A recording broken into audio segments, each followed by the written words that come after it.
So my first virus that I chose was SARS, not to be confused with SARS-CoV-2, or it's associated with the pandemic uh, from 2019 to present day. This refers to the initial outbreak of SARS that occurred in 2003. And so right now, I drew a diagram of SARS-CoV, um, or coronavirus. Um, the virus is called coronavirus because of the way it appears, of the crown shape. Um, it's derived from the Latin word corona, which means crown. Um, Here, on the coronavirus, we see it consists of a capsid, and an envelope, surrounded by glycoproteins. So you have spike proteins, you have a long positive ssRNA, or single-stranded RNA genome, you have a viral envelope, you have membrane proteins, and you have an envelope protein.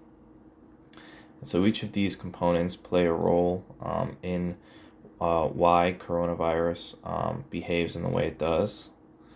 So, for instance, the spikes allow coronavirus to survive throughout the body, specifically in the GI tract, in the intestinal area. Um, However, coronaviruses more exclusively infect, the respiratory tract. And so, um, and the reason for that is it's for several reasons. It's the most easily, it's an easy way into the body, and it's also because um, the upper respiratory tract actually, the temperatures of the upper respiratory tract are most optimal for the survival of the virus. And so that's part of why it behaves in the way it does. In addition, transmission primarily occurs via droplets, aerosol droplets, or respiratory droplets. And so, if someone were to cough on you and you inhaled the virus, it would you would get infected, and it would occupy your respiratory tract. Um, in addition, the spike proteins are important for um, in the infectious cycle, so attachment and viral entry and replication into the cell.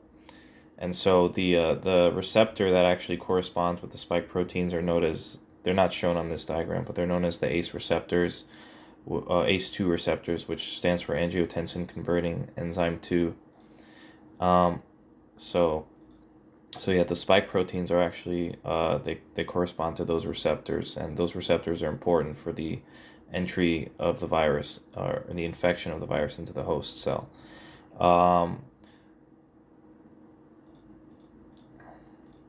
in addition, symptoms of SARS-CoV include fever, cough, chills, flu-like symptoms. Uh, in addition to shortness of breath, all of those things. Um, and so it's known that SARS, especially during the initial outbreak, the primary symptom, the leading symptoms were, they had to do with infection of the lower respiratory tract, which affected breathing. And so since the outbreak of the initial outbreak, it hasn't been an issue. There has not been a reemergence of SARS-CoV. However, in relation to the more recent outbreak of SARS-CoV-2, um, it's definitely in our interest to look back at the prior outbreak, and see how the previous outbreak um, transpired, and also to look at the virus for info.